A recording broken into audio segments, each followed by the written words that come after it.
법대로 합시다. 네, 알아두면 유용한 법률 상식이 가득합니다. 법대로 합시다. 더 로이어 시작합니다. 자, 오늘도 다양한 사연 속의 법적 분쟁들 살펴보고요. 속이 시원해지는 해결책까지 알아보도록 하겠습니다. 오늘 첫 번째 사건 어떤 내용인지 화면으로 확인해 보시죠.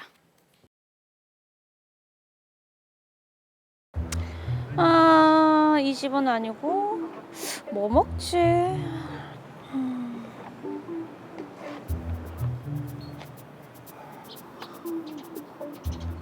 아유, 뭐 여행 오셨나 봐요? 에? 여행. 이 푸른 잔디랑 이 시원한 바람이 그쪽이랑 잘 어울리는데요. 저랑요? 예. 아, 배 안 고프세요? 조금? 갑시다. 밥 먹으러. 한 번에 헌팅 성공.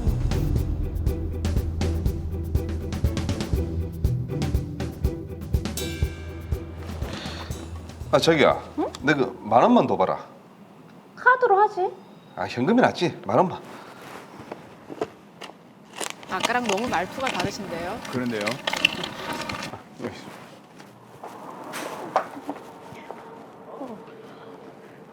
그러고 보니까 자기는 맨날 현금 쓰더라. 카드 없나?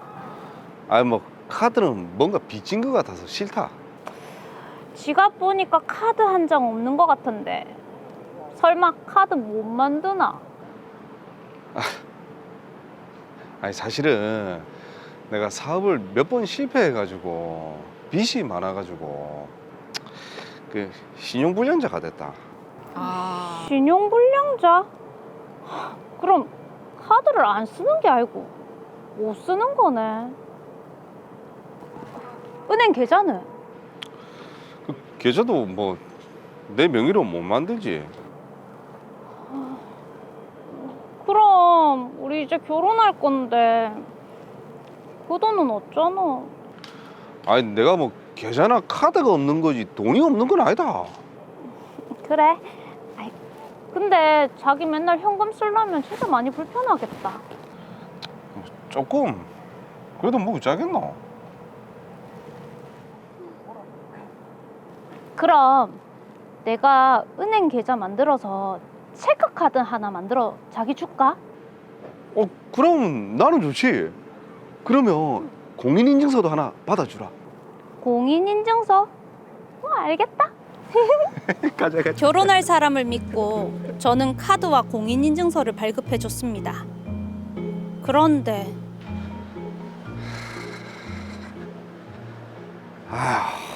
오늘도 돈 다 꼬랐네. 첫 끝발은 좋아하는데. 아이씨. 좀 했습니까? 아이 뭐 그 되겠냐. 오늘은 나도 빈손입니다. 이 지긋지긋한 도박 생활 오늘로 끝입니다. 아뭐 그 손 떼시려고 얘. 예, 안 그래도 좋은 기회가 생겨가지고 안마의자 장사를 한번 좀 해보려고요. 그 요즘에 유행하다던 그 안마의자 그거요? 네. 근데 이놈의 도박 때문에 신용불량자가 돼가지고 이 명의를 빌려줄 사람이 필요하긴 한데 명의요? 혹시 아는 사람 있습니까? 명의를 빌려주시기만 하면 한 달에 100만 원씩 드리겠습니다. 우와. 두 분이 같은 매달 처지시네요. 100만 원이면 쏠쏠하긴 한데. 아니 나도 뭐 그 신용불량자라가 내 건 안 되고 제가 한번 알아봐 드릴까 얘. 사람 있습니까? 꼭 좀 부탁드릴게요.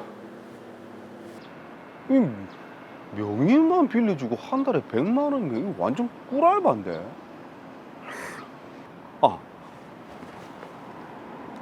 꿀알바가 위험합니다. 여보세요? 승현아, 니 잘 지내지? 진호, 네가 어쩐 일이고? 야, 니 혹시 알바 한번 안 해볼래? 뭔데? 그 내 아는 지인이 사업하는데 명의만 빌려주면 한 달에 100만 원씩 준단다. 진짜? 솔깃한데? 야, 100만 원이면 완전 꿀알바지. 네 명의 빌려줄 끼지? 알겠다. 그러면 그 내 지인이랑 내 연결해 줄게. 고맙대. 그래, 알겠다 그래. 이게 고마운 일일까요? 100만 원.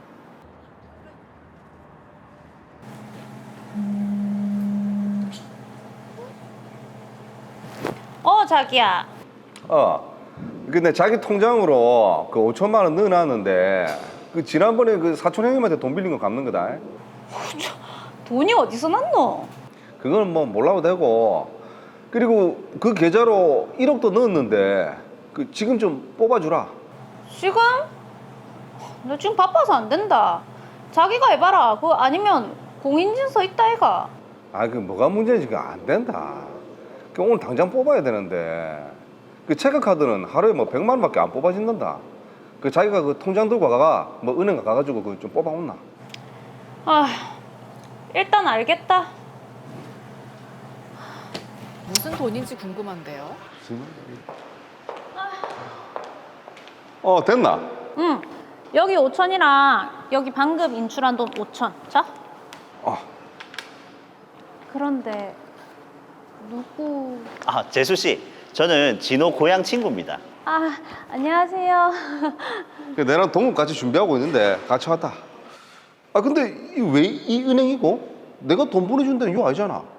그 보이스피싱 때문에 그 한 방에 인출이 안 돼가지고 이 은행에 반 옮겨가지고 인출했다. 그래. 잘했다. 하여튼 내 며칠 동안 저 출장 좀 갔다 올게. 출장? 저랑 뭐 같이 사업하는 게 있어서 그것 때문에 가는 겁니다. 알겠다. 연락 자주 하고. 그래 자기야. I love you. 갔다 올게. 도박하러 가는 거 아닙니까?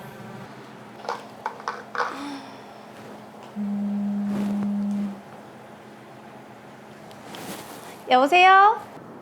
저는 안마의자 사업하고 있는 정진국이라는 사람인데요. 예, 안녕하세요. 근데 무슨 일로? 이틀 전에 이정윤 씨 계좌로 입금된 돈이 있을 건데 알고 계시나요? 설마 그 돈? 제가 지금 바빠서 그런데 나중에 다시 통화하시겠어요? 예, 감사합니다.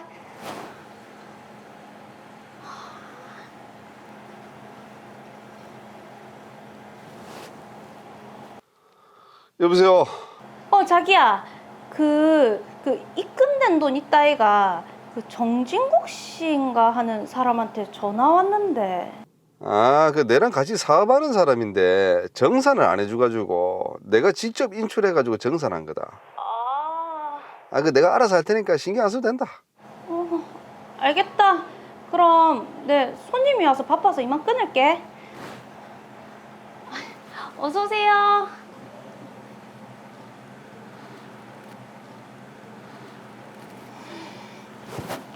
네, 여보세요?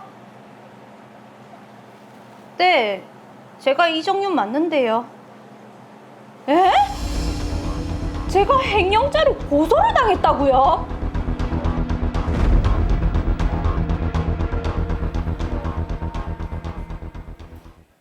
자, 그러게요. 횡령죄라니요. 이정윤 씨는 무슨 영문인지도 모르고 정말 황당할 것 같습니다. 그렇습니다. 지금 예. 굉장히 황당한 사건이기 때문에 빨리 사건 정리부터 해보도록 하겠습니다.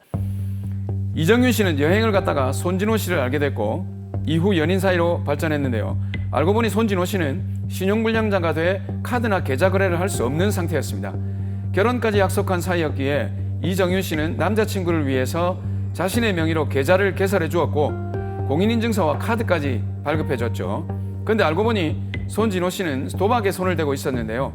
이곳에서 정진국 씨를 만나 솔깃한 제안을 듣게 됩니다. 명의를 빌려주면 매달 100만 원을 준다는 것이죠.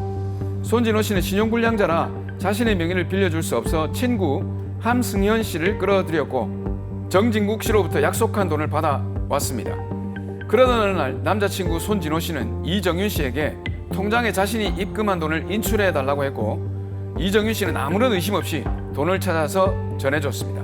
이후 이정윤 씨는 정진국 씨로부터 횡령죄로 고소를 당한 상황입니다. 네, 이정윤 씨는 지금 아무것도 하지 않았는데 횡령죄로 고소를 당했습니다. 그렇죠. 얼마나 황당하실까요? 네. 네, 일단 왜 그런지 이게 먼저 짚어봐야 될 것 같습니다. 이대승 변호사님. 네, 제가 사건을 좀 알아봤는데요. 정진국 씨는 함승현 명의로 사업을 하면서 이때 함승현이 사업에 쓰라고 자기 명의로 계좌랑 휴대폰을 개설해줬고 정진국 씨는 폰뱅킹으로 입출금 관리를 하면서 사업을 했다고 합니다. 정진국 씨는 그 뒤로 사업이 잘 돼서 홈쇼핑에서도 자기 상품을 팔 기회를 얻게 되었는데 네. 홈쇼핑 방송 후 정산금 3억 원을 함승현 명의의 계좌로 받았습니다. 네. 그런데 정산 다음 날 정산금 입금을 확인하려고 휴대폰을 확인하였더니 갑자기 휴대폰은 사용이 정지되어 있고 함승현 명의의 계좌도 정지되어 있었다고 합니다. 아. 놀란 정진국 씨는 급히 함승현 명의의 계좌 거래 내역을 떼보았고 1억 원은 함승현 명의의 다른 계좌로 2억 원은 이정윤 씨 명의의 계좌로 송금된 것을 발견하게 되었다고 합니다. 네. 아, 그래서 그 이정윤 씨를 한패라고 생각을 하게 된 거네요. 네, 그래서 정진국 씨는 곧바로 함승현과 손진호에게 전화하였지만 그 두 사람은 전화를 받지 않았고요. 손진호 여자친구인 이정윤 씨는 전화를 받긴 했지만 바쁘다며 전화를 끊어버렸죠. 네. 그렇다 보니 서로 짜고 그랬을 수도 있다고 생각했고 결국 정진국 씨는 일단 관계된 걸로 보이는 모든 사람을 다 고소하였던 것입니다. 네, 뭐 돈이 한두 푼이 아니니까 당연히 그렇죠. 그렇게 하셨겠죠. 자, 그런데 지금 이정윤 씨는요, 아무것도 모르고 그저 남자친구라서 도와준 것밖에 없는데 이게 졸지 횡령범이 되는 겁니까? 네, 이번에도 제가 좀 알아보니까 네. 수사 과정에서 범행에 사용된 통장은 명의만 이정윤 씨로 되어 있고 실제로는 손진호 씨가 사용하던 통장이었고 예. 이정윤 씨는 범행에 관해 전혀 아는 것이 없다는 사실이 수사 과정에서 밝혀졌습니다. 다행히 이정윤 씨는 혐의 없이 불기소 처분을 받았다고 합니다. 네. 다만 정진국 씨는 이정윤 씨가 불기소 처분을 받자 이정윤 씨를 상대로 민사상 부당이득 반환 청구 소송을 제기했다고 합니다. 부당이득 반환 청구 소송. 그러니까 지금 이정윤 씨가 정진국 씨의 돈을 부당하게 취했다 이런 말인데, 근데 저희가 화면으로 봤을 때는 이정윤 씨가 부당하게 뭐 취했다 이렇게 보기는 어려울 것 같은데요. 네, 그 법률상 원인 없이 타인의 재산이나 노무로 얻은 이익을 부당이득이라고 합니다. 네. 정진국 씨 주장은 이정윤 씨 명의의 계좌로 아무 이유 없이 자기 돈 2억 원이 넘어가서 그로 인해 이정윤 씨는 2억 원의 이득을 얻었고 자기는 그만큼 손해를 봤으니까 이걸 돌려달라는 것이죠. 근데 뭐 아까 말씀하셨지만 이정윤 씨는 계좌를 그냥 빌려주기만 빌려줬고 이 관리를 손진호 씨가 한다라고 수사에서 밝혀졌다고 했잖아요. 네. 네, 맞습니다.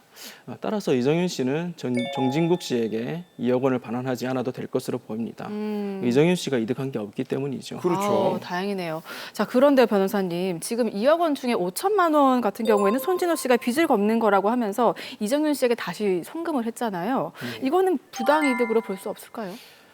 이와 유사한 사례에서 대법원은 부당이득 제도는 채무자가 피해자에게 횡령한 금전을 자신의 채권자에 대한 채무 변제에 사용하는 경우 채권자가 그 변제를 수령하면서 그 돈이 횡령한 것이라는 사실에 대하여 악의 또는 중대한 과실이 없는 한 채권자의 금전 취득은 피해자에 대한 관계에서 법률상 원인이 있는 것으로 봄이 타당하다라고 판시한 바 있는데요. 여기서 악이라는 건 횡령한 돈이라는 걸 알고 있었다는 뜻입니다. 그러니까 이정윤 씨는 횡령한 돈이라는 걸 몰랐으니까 그럼 5천만 원을 반환하지 않아도 되는 겁니까? 네, 맞습니다. 반환하지 않아도 됩니다. 예. 물론 몰랐다는 사실이 소송 중에 밝혀져야겠죠. 예.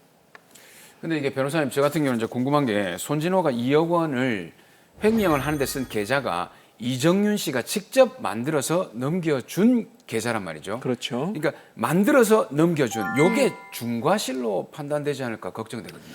네, 그렇게 생각하실 수도 있을 것 같은데요. 네.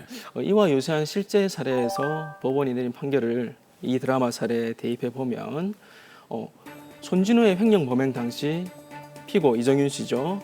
피고와 손진호가 연인 관계에 있었고 손진호에게 피고 명의 계좌를 사용하게 하였다거나 피고의 다른 계좌로 송금한 금원을 인출하여 손진호에게 전달하였고 손진호가 횡령한 금원으로 기존 채무의 변제를 받았다는 사실만으로는 피고에게 중대한 과실이 있다고 보기 어렵다라고 판시한 게 있기 때문에 뭐 염려하지 않으셔도 될 것 같습니다. 네.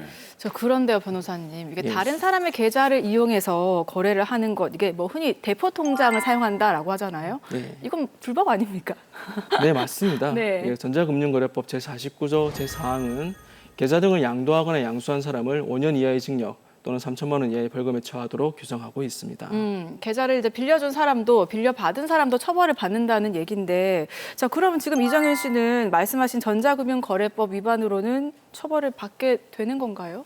그 부분은 좀 더 따져봐야 되겠는데요. 예. 대법원 판례를 보면 여기서 양술한 양도인의 의사에 기하여 계좌 등의 소유권 내지 처분권을 확정적으로 이전받는 것을 말하고 네. 단지 대여하거나 일시적 사용을 위한 위임을 받는 행위는 이에 포함되지 않습니다.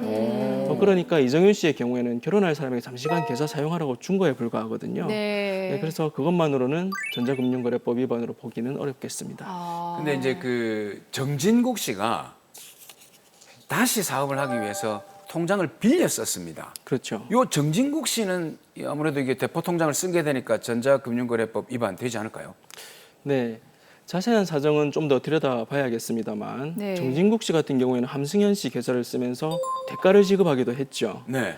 그렇기 때문에 이를 문제 삼으면 처벌받을 확률이 높을 것으로 보입니다. 자, 지금 또 통장을 빌려주고 계좌와 카드를 사용하게 해줬다가 이런 사건들이 이제 발생을 하게 된 건데 이런 부분 좀 각별한 주의를 해야 되겠네요. 네, 맞습니다. 살면서 가족이나 지인의 부탁으로 쉽게 계좌나 카드를 빌려주곤 하시는데 네. 경우에 따라서는 5년 이하의 징역에 처하는 중대한 범죄 행위가 될 수 있고 그렇지 않다 하더라도 가져간 사람이 이걸 어떻게 쓸지 모르기 때문에 경우에 따라서 큰 책임을 지게 될 수도 있습니다. 따라서 타인에게 함부로 명의를 빌려주면 안 되겠습니다. 예. 자, 이정윤 씨가 남자친구를 참 잘못 둬서 그쵸. 고생은 하겠지만 그래도 법적 처벌은 피해갈 수 있다고 하니까 또 다행인 것 같습니다. 자, 그러면 정진국 씨는 이정윤 씨가 아니라 손진호, 함승현 씨를 상대로 해서 피해 보상을 받아야 되겠네요. 네, 그렇습니다. 제가 사건을 조사해 보니까 정진국 씨는 이미 두 사람을 고소해서 형사재판이 진행 중이라고 합니다. 다만 정진국 씨는 처벌 자체보다는 합의를 통해서 돈을 돌려받는 게 목적이었을 거거든요. 네네. 그런데 이 두 사람은 달리 재산이 있는 사람들이 아니라서 합의금을 제대로 받기는 어려울 것 같습니다. 아유. 아니 그 재산이 없어서 합의금을 받을 수도 없는 그런 상황이라면 민사상 손해배상 청구를 할 필요가 없는 거 아닙니까? 아닙니다. 그래도 민사소송을 하시는 게 좋습니다. 그래요? 왜냐하면 그 불법행위 손해배상은 소멸시효가 3년인데 다른 민사소송으로 판결문을 받게 되면 그때부터 10년의 소멸시효가 진행합니다. 아. 그리고 매 10년마다 다시 판결을 받아서 계속 소멸시효를 연장할 수 있습니다. 결국 소멸시효의 차이인 건데 손진호, 함승현 두 사람이 지금 당장 돈은 없지만 살다 보면 또 돈이 생길 수가 있잖아요. 그렇죠. 네, 그러니까 판결문을 받아두면 끝까지 돈을 받을 수 있다 이렇게 해석이 가능하겠네요. 네, 맞습니다. 네. 손진호, 함승현 두 사람이 지금 당장 돈이 없다 하더라도 살다 보면 상속을 받을 수도 있고 네. 취업해서 급여를 받을 수도 있거든요. 정진국 씨는 판결문을 받아둠으로써 두 사람에게 재산이 생겼을 때 언제라도 강제 집행을 할 수 있는 태세를 갖출 수 있는 것이죠. 물론 그 정도 노력을 드릴 만한 일인지는 정진국 씨가 잘 생각해서 진행해야겠습니다만 그렇죠. 피해액이 3억 원이면 결코 적은 돈이 아니기 때문에 네. 제 생각에는 민사소송도 진행하시는 게 좋을 것 같습니다. 자, 그런데요. 만약에 실컷 판결문까지 받았는데 그렇죠. 가해자가 뭐 개인 회색, 개인 파산을 해서 정진국 씨가 돈을 못 받게 되는 상황이 벌어질 수도 있지 않을까요? 면책 때문에 못 받잖아요. 불안합니다. 아닙니다. 그 정진국 씨가 손진호, 함승현으로부터 받아야 될 돈은 범죄 피해로 인한 손해배상액입니다. 예. 고의 불법 행위로 인한 채무이기 때문에 회생이나 파산을 하더라도 면책되지 않습니다. 시효로 소멸하지 않는 한 죽을 때까지 따라간다고 보시면 되겠습니다. 그 마지막 말은 좀 무섭네요. 죽을 때까지 따라갑니다. 받을 때까지 따라가겠어. 끝까지 따라갑니다. 그렇죠. 근데 이게 정진국 씨 같은 경우도 이제 마음 잡고 도박 끊고 새롭게 사업 출발하려고 하는데 그 두 사람은 어떻게 처벌이 어떻게 될 것 같습니까? 혐의가 워낙 명백해서 횡령죄로 처벌받을 것으로 보입니다. 형량은 다양한 양형 요소가 고려되어야 해서 섣불리 말씀드리긴 어렵습니다만 피해액이 3억 원으로 크고 죄질이 나쁘며 이런저런 전과도 있어서 엄벌에 처해질 것으로 보입니다. 네. 자, 그런데 제가 봤을 때는 이 사건에서 가장 안 된 사람, 가장 상처를 받은 사람은 바로 이정윤 씨가 아닐까 싶습니다. 근데 죄는 하나 있어요. 어떤 죄예요? 남자친구 잘못 사귄 죄. 사랑한 죄. 그거밖에 없네요. 그렇죠. 변호사님, 이정윤 씨를 위해서 한 말씀 부탁드립니다. 네, 이정윤 씨 예상치 못한 일로 조사도 받고 소송도 당하며 마음고생이 심하셨을 텐데요. 다행히 변제금으로 받은 5천만 원은 반환하지 않으셔도 될 것 같습니다. 이번 일을 거울 삼아 앞으로는 계좌는 물론이고 함부로 타인에게 명의를 빌려주지 마시기 바랍니다. 그리고 비슷한 일을 겪고 계시는 분들이 많을 줄로 아는데 당황하여 잘못 대응하면 자칫 자신이 지지 않아도 될 민형사 책임을 질 위험이 큽니다. 혼자 고민하지 마시고 꼭 법률 전문가의 도움을 받으시기 바랍니다.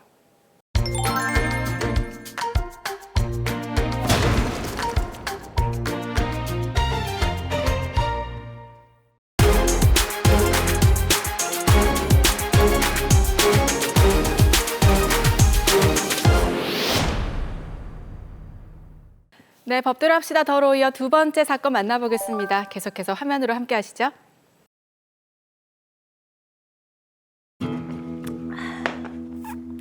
여보, 집주인이 언제 나갈 거냐고 전화 왔더라. 갱신한다고 안 했나? 했지. 근데 이번에 자기 딸이 미국에서 공부 마치고 들어온다고. 아니, 이 집 들어와서 살 거라고 나가달라 하더라고. 또 이사 가야 되나? 벌써 이사만 몇 번째고. 여보, 우리도 이참에 우리 집 장만하자. 어? 아, 집값이 너무 비싸니까 그렇지. 아, 요 앞에 그 지역주택조합 가입만 하면 좀 저렴하게 들어갈 수 있다던데. 지역주택조합?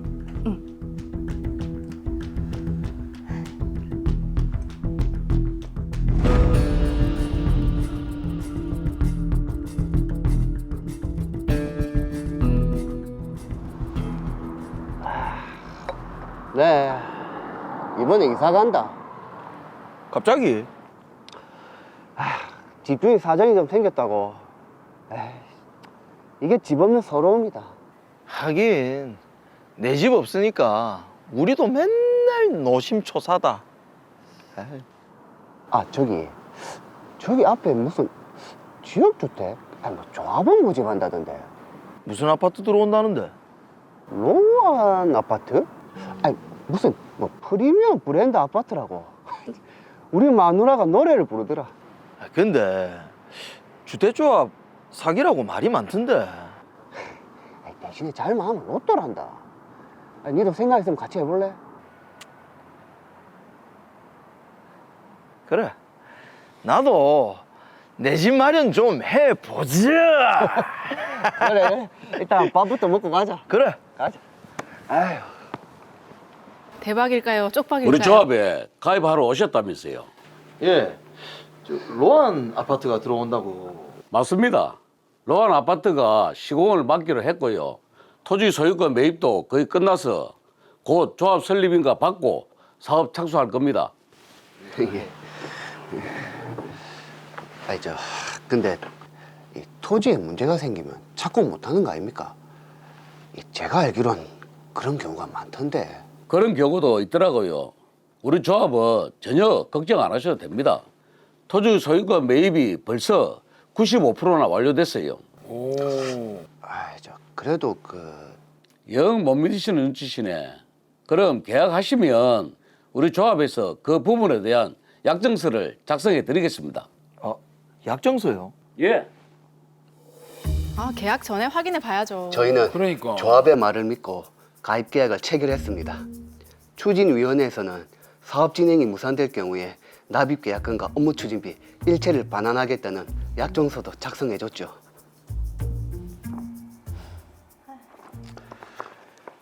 자,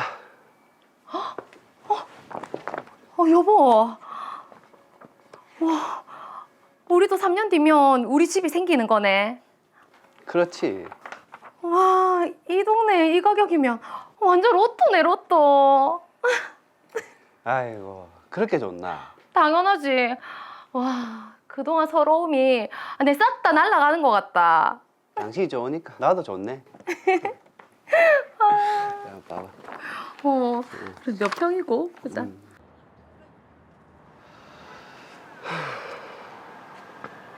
아, 맞다.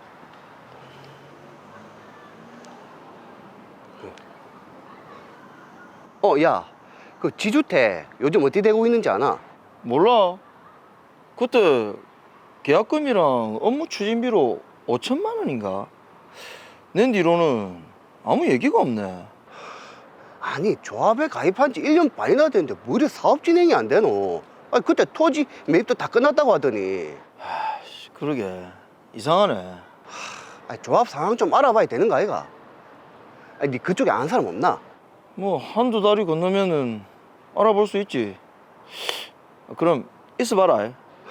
그래, 알았다. 아, 슬슬 불안해집니다. 그렇습니다.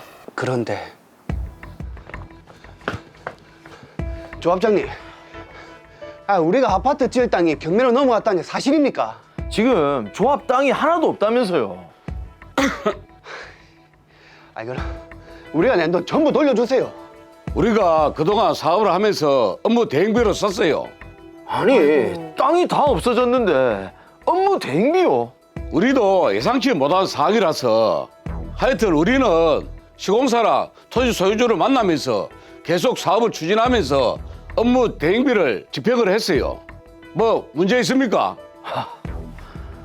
아파트 지을 땅이 없는데 사업을 어떻게 추진합니까? 더 이상 사업 진행 안 될 것 같은데 약정서대로 계약금이랑 업무 추진비 전부 돌려주세요. 못 줍니다. 아직 사업이 무산된 것도 아닌데 우리는 절차대로 업무 진행비로 사용했어요. 이렇게 나오시겠다. 그럼 우리도 가만 안 있을 겁니다. 딱 기다리세요.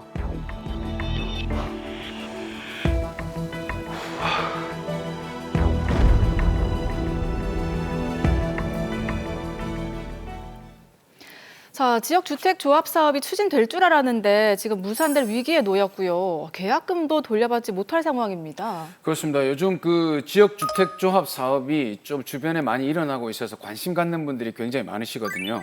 그래서 이 사건을 통해서 좀 제대로 하나하나 따져서 알아봐야 될 것 같습니다. 네. 먼저 사건 정리부터 해보죠. 박창훈, 정진수 씨는 지역주택조합 추진 소식을 듣고 조합원으로 가입했습니다. 가입 당시 추진위원장은 유명 브랜드 아파트 건설사에서 시공을 맡기로 했고 토지 소유권 매입이 95%나 됐다면서 조합 설립 인가와 사업 착수에 대한 장밋빛 전망을 밝혔죠. 더불어 약정서까지 작성해줬는데요. 약 1년 6개월 후 해당 아파트 부지가 경매로 넘어갔다는 소식을 듣게 된 박창훈, 정진수 씨. 그동안 낸 돈을 돌려달라고 했지만 추진위원장 이근식 씨는 업무 추진비로 다 썼다면서 돈을 돌려주지 못하겠다고 하는데요. 박창훈, 정진수 씨는 과연 어떻게 해야 될까요? 자, 그러게요. 지금 박창훈, 정진수 씨 그리고 추진위원장의 입장이 팽팽하게 맞서고 있는데요. 자, 두 사람이 어떻게 대처를 해야 될지 듣고 싶습니다. 김지은 변호사님, 어떻게 해야 될까요? 네, 조합원들이 가장 시급하게 해야 하는 건 일단 납부한 금원에 반환 청구를 하는 민사소송이라고 많이들 생각하실 겁니다. 그런데 이에 앞서서 꼭 해야 하는 것이 금원을 보관 중인 신탁사를 상대로 가압류 신청을 하는 것입니다. 네. 아울러 계약 당시 조합 측이 계약을 함에 꼭 고지하여야 하는 중요 사항에 대하여 속였다든지 사업 진행 과정에서 조합원들의 돈을 부정한 용도로 사용하였다면 사기죄로 고소도 함께 꼭 진행하셔야 합니다. 자, 계약 해지를 위한 소송도 해야 되고 이게 사기죄로 고소까지 해야 된다고요? 네, 맞습니다. 박창훈, 정진수 씨가 조합에 가입할 당시에 시행사 측이나 업무 대행사 측에서 토지 매입 또는 토지 사용 승낙률이나 매입된 토지의 근저당권이 설정되어 있다는 사실을 제대로 고지하지 않은 경우에는 사기죄가 성립될 수 있습니다. 그러니까 정보를 제대로 주지 않았다. 그러니까 조합원을 속이려는 의도가 다분했다. 이렇게 보는 것 같은데 사실 이게 사기죄라는 게 입증이 굉장히 좀 쉽지가 않은데 네. 이거 어떻게 입증을 하면 될까요? 네, 개인이 사기죄를 입증하는 건 대단히 곤란한 문제는 맞습니다. 그렇죠. 우선 추진위원회나 업무 대행사 또는 시행사 측에서 조합원 모집을 위해 광고를 하는 경우가 많은데 그 광고에 이용되는 팜플렛이나 블로그 글 또는 추진위원회 회의록 등을 통해 입증할 수 있습니다. 네. 사업 추진 과정에서 조합 측이 조합원을 모집하기 위하여 실제 토지 확보율보다 과장하여 사업 예정지 대부분의 토지를 확보하였다고 광고하는 등으로 거짓말을 하는 경우가 많은데 정작 사업 진행이 매우 더디거나 무산되는 경우가 있습니다. 네. 형사 고소장을 접수하면 실제 토지 확보율을 확인하고 계약 당시 조합 측이 기망행위를 하였다는 점, 그리고 실제 조합원들의 돈이 부정한 용도로 사용되거나 사업 목적과 관련 없이 신탁사에서 돈을 인출하여 사용한 점이 발견되는 경우가 있습니다. 이는 개인이 증거를 수집할 수 없으므로 고소장을 잘 작성하셔서 수사기관의 도움을 받는 것이 매우 중요합니다. 네. 자, 그럼 혹시 아까 보니까 추진위원회에서 작성해준 약정서가 있던데 이게 증거가 될 수 있겠습니까? 네, 당연합니다. 제가 유사 사건을 진행해 본 바로는 추진위원회가 교부하는 약정서나 확약서도 증거가 될 수 있고 실제 증거로 사용된 경우가 많이 있습니다. 약정서를 좀 꼼꼼하게 챙겨야 되겠습니다. 그러네요. 자, 그러면은 변호사님 보시기에는 드라마 사례의 경우 사기죄가 인정이 된다고 보십니까? 네, 이와 같은 사안의 경우 추진위원회 측이 토지 매입률이 95%라고 하였지만 결국 대상 토지가 경매로 경락된 것으로 보아 추진위원회 측이 조합원 가입 시 대상 토지의 근저당권에 대한 설명을 하지 않았다면 사기죄가 될 가능성이 매우 큰 것으로 보여집니다. 그럼 이렇게 사기죄가 입증이 돼서 사기죄가 된다면 민사상 손해배상에도 굉장히 좀 유리하게 되겠네요. 네, 당연합니다. 이러한 경우에는 불법 행위를 원인으로 한 손해배상도 가능하고 기지급하였던 계약금과 업무 추진비에 대한 부당이득 반환도 가능할 것으로 보여집니다. 자, 그런데 지금 추진위원장이 업무 추진비로 돈을 다 써서 돌려줄 돈이 없다 이렇게 얘기를 하거든요. 어떻게 해야 될까요?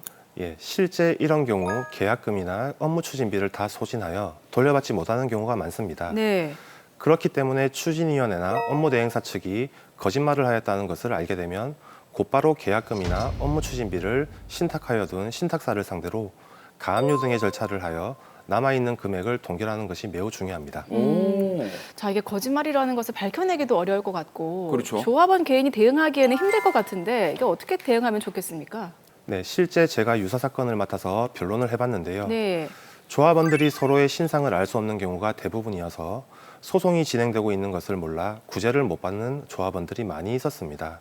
그렇기 때문에 이러한 경우를 대비하여 조합원 총회나 창립 총회 시 조합원들이 만들어 놓은 SNS 단체 채팅방 또는 카페 등에 가입하여 조합의 사업 진행 상황을 늘 주시하는 것이 매우 중요하다고 할 것입니다. 네.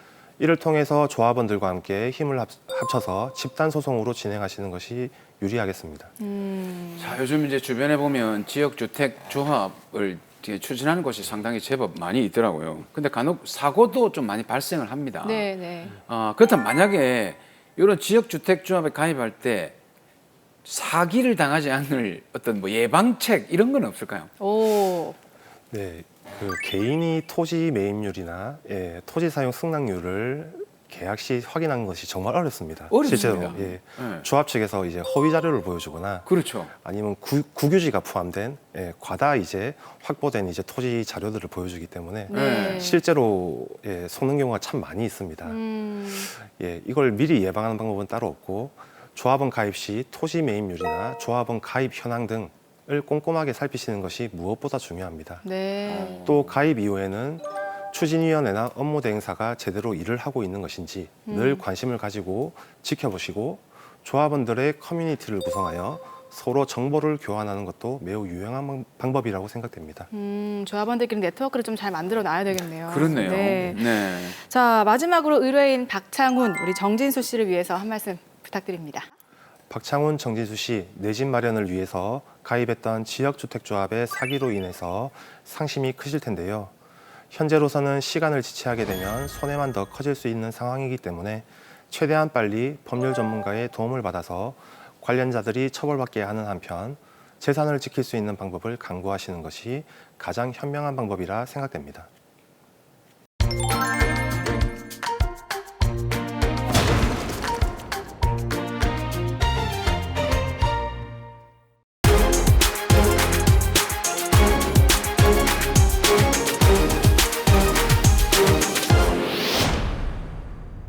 네, 더 로이어 마지막 사건 만나보겠습니다. 화면으로 함께 하시죠.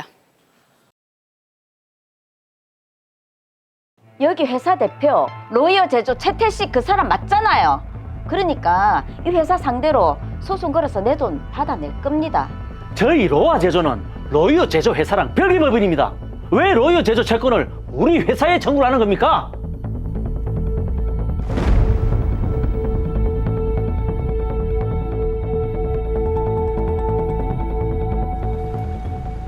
김 사장님, 바쁘실 텐데 이렇게 귀한 시간 내주셔서 감사합니다. 괜찮습니다. 요즘 바쁘시다고 소문이 자자하던데. 대표가 바빠야 회사가 잘 돌아가는 거 아니겠습니까?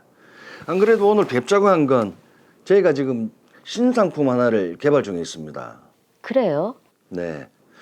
근데 이거 자금이 좀 부족해서 빌릴 수 있을까 해서요. 얼마나요? 한 8천만 원 정도 가능하시겠습니까?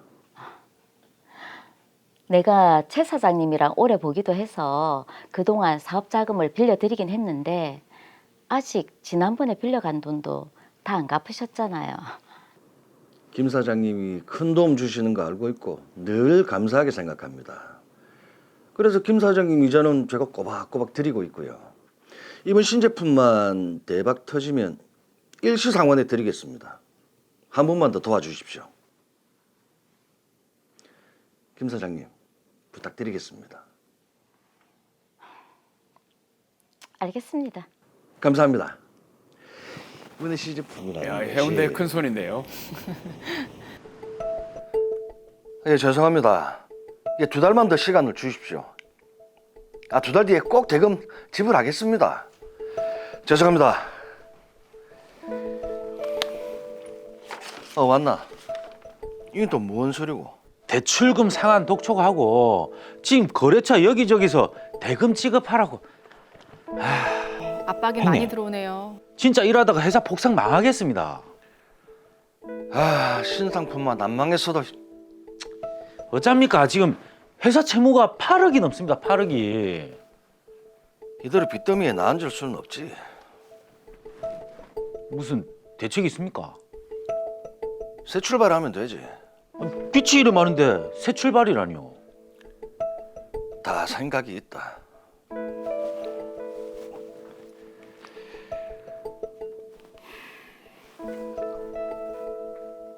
정수야, 이번 주말에 시간 좀 내라.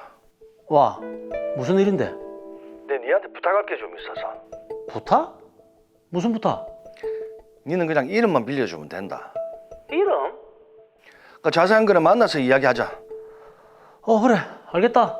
여기도 뭐 이름을 빌려주나요? 불안합니다.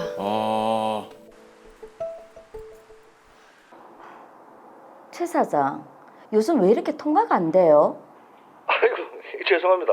일이 너무 바빠서요. 내 돈 언제 갚을 수 있어요? 벌써 몇 달째 이자도 안 들어오던데.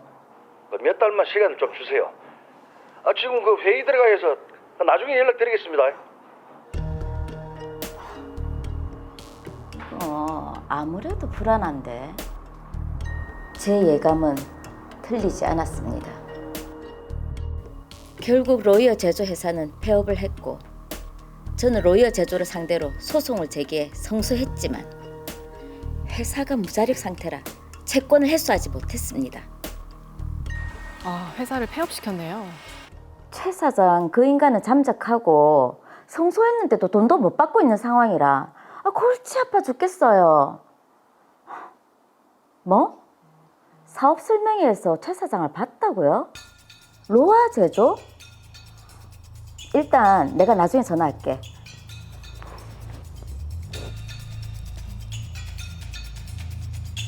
대표 이름이 오정수. 근데 주소가 본사 주소가 로이어 제조랑 똑같은데? 여러 경로를 통해 알아본 결과 최태식 사장이 다른 회사를 차린 걸 알게 됐습니다. 야. 최태식 사장 어딨어요? 최태식 사장이라니요? 로아 제조는 제가 대표입니다. 다 알고 왔어요. 이 회사 대표 로이어 제조 최태식 그 사람 맞잖아요. 그러니까 이 회사 상대로 소송 걸어서 내 돈 받아낼 겁니다. 저희 로아 제조랑 로이어 제조는 별개법인입니다. 왜 로이어 제조 채권을 우리 회사한테 청구를 하는 겁니까?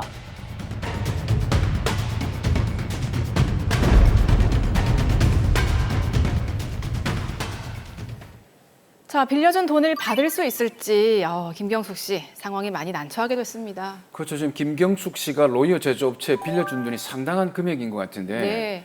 빨리 해결책을 찾아봐야 될 것 같습니다. 사건 정리합니다. 김경숙 씨는 로이어 제조업체를 운영하고 있는 최태식 씨의 부탁으로 여러 차례 돈을 빌려줍니다. 하지만 로이어 제조업체의 재무 상태는 아주 좋지 않았습니다. 그러던 중 최태식 씨는 자신의 지인인 오정수 씨를 대표로 내세워 로아 제조업체를 새로 설립하는데요. 대표이사는 다르지만 로아 제조업체는 사실상 로이어 제조업체와 동일한 사업을 운영하고 있었습니다. 최태식 씨가 대표로 있던 로이어 제조업체는 채무 초과에 빠지게 됐고 결국 폐업을 했는데요. 대여해준 돈을 돌려받지 못한 김경숙 씨는 로이어 제조업체를 상대로 소송을 제기했고 승소 확정 판결을 받았습니다. 그러나 로이어 제조업체에게 실질적으로 채권을 회수할 수 없는 상황이었습니다. 이에 김경숙 씨는 최태식 씨가 새로 설립한 것으로 보이는 로아 제조업체를 상대로 소송을 제기했는데요. 하지만 로아 제조업체는 로이어 제조업체와 별개의 법인격이기 때문에 갚을 이유가 없다고 주장하고 있는 상황입니다. 네, 대표이사는 다르지만 지금 최태식 씨가 새로운 회사를 만들어서 운영을 하고 있는 것 같거든요. 그렇죠. 자, 그렇기 때문에 김경숙 씨는 로아 제조업체에 돈을 갚으라고 할 수 있을 것 같은데요. 자, 서경미 변호사님 어떻습니까? 네, 김경숙 씨 입장에서는 그러실 수 있습니다. 이 사건을 짚어보기 전에 법적 개념을 먼저 설명드리겠습니다. 네. 법인은 법인에 의해 인격을 부여받은 권리와 의무의 주체인데요. 법인의 대표적인 예가 회사입니다. 단지 태어남으로써 권리와 의무의 주체가 되는 사람, 즉 자연인과 구분됩니다. 그러니까 법인이라는 게 법에 의해서 만들어지는 인격체라는 말씀이신 거죠? 그렇습니다. 권리와 의무가 귀속되는 법률상의 인격을 법인격이라고 하고 네. 각 법인격별로 고유한 권리를 가지고 각자 의무를 부담합니다. 따라서 원칙적으로 회사에 대한 채권을 가지고 있어도 그 회사의 대표이사나 대주주 개인에게 회사를 대신해서 돈을 갚으라고 할 수 없고 로이어 업체의 채권자가 다른 회사인 로아 업체를 상대로 돈을 갚으라고 할 수도 없습니다. 네. 로이어 업체의 채무를 로아 업체가 연대 보증을 해서 함께 지급 의무를 부담하겠다는 약속을 하거나 또는 로이어 업체와 공동 불법 행위 등의 책임을 부담하지 않는 한 로아 업체는 별개의 법인이기 때문에 채무를 부담하지 않는 것이 일반적인 원칙입니다. 그 일반적인 원칙이 너무 가혹하네요. 분명히 최태식 씨가 로이어 업체를 폐업하고 네. 로아 업체를 설립한 것처럼 보이거든요. 심정적으로 충분히 그렇게 짐작할 수 있는데 별개의 법인격이라고 해가지고 채무를 지지 않는다고 하니까 굉장히 좀 김경숙 씨 입장에 난처할 것 같아요. 어떻습니까 이거? 네, 채권자인 김경숙 씨 입장에서는 억울하실 수 있습니다. 드라마 사례처럼 채무자가 돈을 갚지 않을 목적으로 다른 회사를 설립해서 의도적으로 채무 면탈을 시도하는 사례가 많은데요. 그래서 아까 말씀드렸던 원칙의 예외가 돼서 새로 차린 회사가 기존 회사의 채권자에게 돈을 갚아야 하는 경우가 있습니다. 바로 법인격 부인론이 인정되는 경우입니다. 법인격 부인론, 이게 뭐 법인이 아니다, 인정을 안 한다 이런 뜻입니까? 네, 어느 정도 비슷한데요. 회사가 외형상으로는 법인의 형식을 갖추었으나 실제로는 배후에 있는 타인의 개인 기업이거나 그것이 배우자에 대한 법률 적용을 피하기 위한 수단으로 악용되는 경우 그 법인으로서의 행위를 부인하고 법인의 배후에 있는 실체를 법인과 같은 인격으로 인정하여 법률 관계를 해결하려는 법원리입니다. 자, 법인격 부인론이라는 것이 이게 지금 예외적으로 인정되는 거라고 하셨는데 적용이 되려면 어떤 조건이 필요할 것 같아요? 네, 사실 법인격 부인론은 영미의 판례법을 중심으로 한 법체계에서 발전된 이론이고 이에 관해서 법률상 명시된 법조문은 존재하지 않습니다. 우리나라에서도 판례를 통해 적용 요건이 정립되어 왔는데요. 대법원은 회사가 외형상으로는 법인의 형식을 갖추고 있으나 법인의 형태를 빌리고 있는 것에 지나지 아니하고 실질적으로는 완전히 그 법인격 배후에 있는 사람의 개인 기업에 불과하거나 그것이 배우자에 대한 법률 적용을 회피하기 위한 수단으로 함부로 이용되는 경우에는 법인격 부인론을 적용하고 있습니다. 그러니까 이게 법률 적용을 회피하기 위해서 법인을 이용한 경우 적용이 된다 이렇게 봐야 될 것 같은데 구체적인 예가 어떤 게 좀 있을까요? 네, 법인격 부인론이 적용되는 사실 유형은 다양하지만 전형적으로 문제가 되는 유형은 두 가지인데요. 네. 첫 번째는 실질적으로는 개인 기업과 마찬가지로 운영되는 회사가 도산한 때 채권자가 배후의 대주주에게 회사 채무에 대한 책임을 묻는 경우입니다. 두 번째 유형은 어떻습니까? 네, 두 번째는 도산 상태에 이른 기존 회사의 경영자가 채무를 면탈할 목적으로 다른 회사를 설립하여 동일한 사업을 계속하는 경우에 도산한 회사의 채권자가 신설 회사에 대해서 채무 이행을 구하는 사안입니다. 자, 그럼 변호사님 드라마 사례의 경우에는 어떤지 살펴봐야 될 것 같은데요. 지금 대표이사는 다르지만 최태식 씨가 불순한 의도를 가지고 로아 업체를 만든 것 같거든요. 이거 두 번째 유형에 해당하는 것 같은데요? 예. 네, 맞습니다. 제가 사건에 대해서 좀 더 조사를 해봤는데요. 우선 기존 회사인 로이어 업체와 신설 회사인 로어 업체의 사업 목적이 동일하고 두 업체의 본점 소재지도 동일했습니다. 네. 그리고 로어 업체의 설립 당시 발기인으로 최태식 씨와 그 친형이 포함돼서 로어 업체의 발행 주식 절반 이상을 인수했고요. 또 최태식 씨의 동생은 감사로 재직하는 등 로이어 업체의 임직원 전부가 일정 기간 로어 업체에서 근무했습니다. 예. 그리고 해외에서 로어 업체를 대표해서 최태식 씨가 사업 설명회를 하고 로이어 업체의 주요 거래처들이 로어 업체로 이전된 것을 알 수 있었습니다. 그 정도면 최태식 씨가 채무를 면탈, 그러니까 피하려고 로이어 업체를 폐업하고 로아 업체를 만들었다 이렇게 봐도 되겠는데요. 그러니까요. 그렇습니다. 최태식 씨는 로이어 업체의 채무를 면탈하기 위해 무자력 상태에 있는 로이어 업체를 고의로 폐업하고 로아 업체라는 새로운 회사를 설립해서 동일한 사업을 영위하고 있었던 것입니다. 이게 죄질이 좀 나쁜 것 같은데 그러네요. 최태식 씨가 돈을 갚지 않을 목적으로 새로운 회사를 만들었다는 거를 그럼 김경숙 씨가 증명을 해야 되나요? 네, 그렇습니다. 오늘 설명드린 법인격 부인론이라는 것은 예외적으로 인정되는 법리이기 때문에 최태식 씨가 채무 면탈의 목적으로 신설회사를 설립했다는 점에 관해서는 채권자인 김경숙 씨가 입증해야 합니다. 자, 그러면 김경숙 씨는 로이어 업체가 아닌 로아 업체를 상대로도 소송을 제기할 수 있는 거네요? 네, 김경숙 씨는 이미 로이어 업체를 상대로 소송을 제기해 승소 판결을 받았는데요. 네. 그러나 로이어 업체가 자력이 없어서 채권을 회수하지 못했습니다. 그래서 로아 업체를 상대로도 대여금 청구 소송을 제기할 수 있습니다.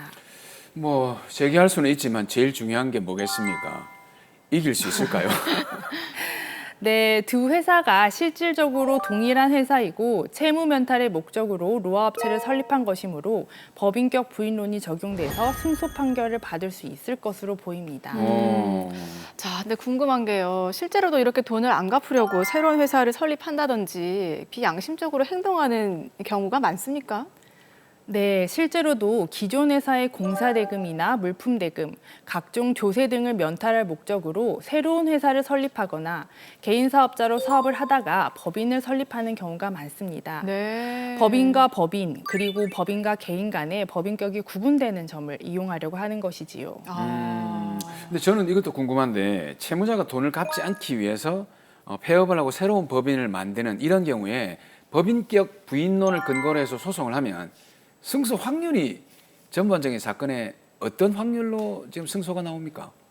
네, 채무자가 사업에 실패한 후 다시 법인을 설립해서 사업을 한다고 해서 모든 경우에 법인격 부인론이 적용되는 것은 아닙니다.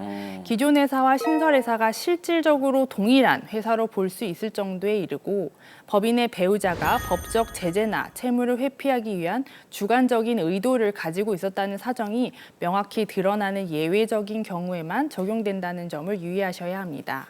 승소 확률을 말씀을 안 해주시네. 승소 확률이 그렇게 높지는 않습니다. 그렇군요. 상당히 까다로운 소송입니다. 네, 그렇겠죠. 아무 때나 다 적용되면 안 될 것 같아요. 예외적이니까? 그렇죠, 그렇죠. 네. 네. 자, 마지막으로 의뢰인 김경숙 씨를 위한 솔루션 부탁드리겠습니다. 김경숙 씨, 로이어 업체에 빌려준 돈을 받지 못해서 낙담하셨을 텐데요. 법률 전문가의 도움을 받아 법인격 부인론이 적용될 수 있는 요건을 꼼꼼하게 검토하시고 로아 업체를 상대로 민사소송을 제기하신다면 빌려주신 돈을 충분히 받으실 수 있을 것입니다.